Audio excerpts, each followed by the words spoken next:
Welcome to another installment of Tech Tips with Matt Rothman. We're here live in the Watkins IT studios here in Bethesda, Maryland. Today I have Joe Crabtree on the program. Joe has been on this program before, and Joe, I want to thank you for coming on.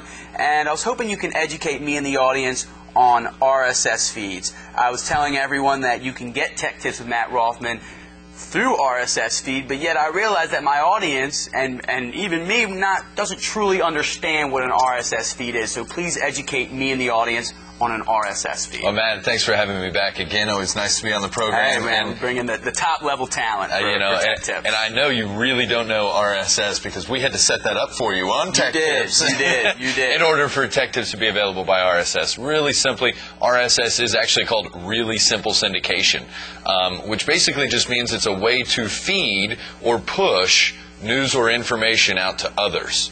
It's pretty simple. Okay, so this news or information is coming into my Outlook, into a folder I have created, but how does it get there? Well, let's back up just a half a step for a second, Matt. Really, if you go back into the days before there was the Internet, you have newspapers were the major source of information that went out into the world, right? Mm-hmm. And so you've heard of the AP, the Associated Press? Of course. Associated Press was really the first kind of RSS feed, if you will. What the AP does is they write stories, and they post it on the wire, and they send it out.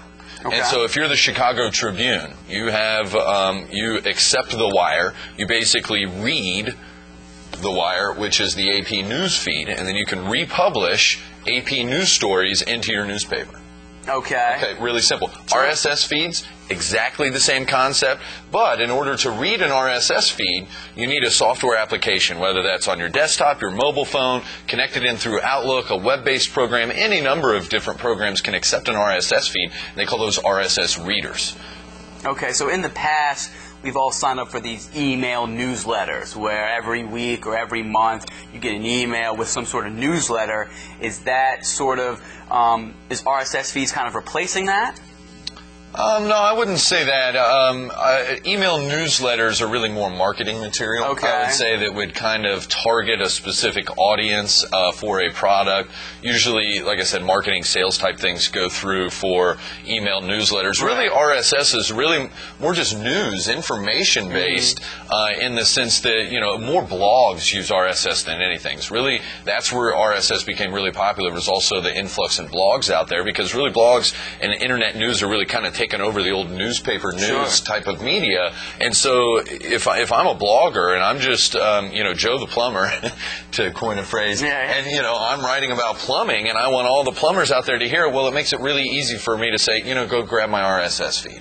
Okay, so that's a way to read someone's blog or to get that person's blog is through RSS feed. Exactly. So if I'm Joe the plumber and I'm writing the blog, all I have to do is write my blog and hook up a little bit of code on my website that makes my RSS feed accessible, and then you as the audience, if you want to read my blog, all you got to do is accept my RSS feed, which is through a URI. You put that into your RSS reader, or most websites have the little RSS link in that link in that little RSS icon, which you click, kind of does that process automatically. Yeah, I've noticed most websites these days you can get a lot of their news through an RSS feed. That's become very popular these days. Absolutely, it's just an easy way to transfer information, and like I said, more news, blogs, very simple things. Okay, now I said this earlier in the program that Tech Tips is now available through RSS feed. How did you and the team make that happen? I really am interested in that. Really simple process. It's actually done through the Microsoft SharePoint interface, because our website is now on Microsoft Office SharePoint Server 2007, MOS 2007.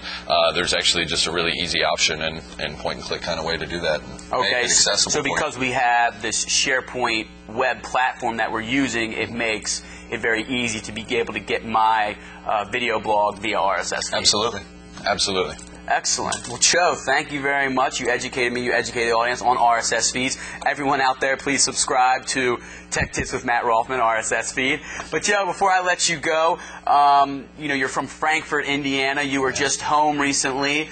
Why don't you tell the audience on what's what's the good food? What is Frankfort, Indiana? What kind of food is great there? What are you guys known for? I'll tell you, people out east don't know good food. Biscuits and gravy every morning for breakfast. Just a hearty white sausage gravy on covered biscuits. Oh, it's so good. Pizza burgers, breaded tenderloins. Pizza burgers, what are those? Corn dogs. A pizza burger is a pork burger, which is like a hamburger only made out of pork. Okay. And then you layer it with mozzarella cheese and sauce, and it's breaded and deep fried.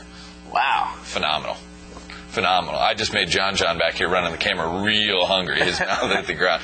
Real good stuff, yeah. Oh, wow. Well, hey, there you go. If you're in Frankfort, Indiana, it sounds like biscuits and gravy. It's not Frankfort, Indiana. Midwest. The Midwest. In the Midwest, The Midwest. Those are the good food out there in the Midwest. So, Joe, thanks for coming on the program here today. It's always... it's always a pleasure to have you on here. You're always educating me on the audience on the latest in technology. Thanks for having me again, man. And anytime. Once again, this is Tech Tips with Matt Rothman.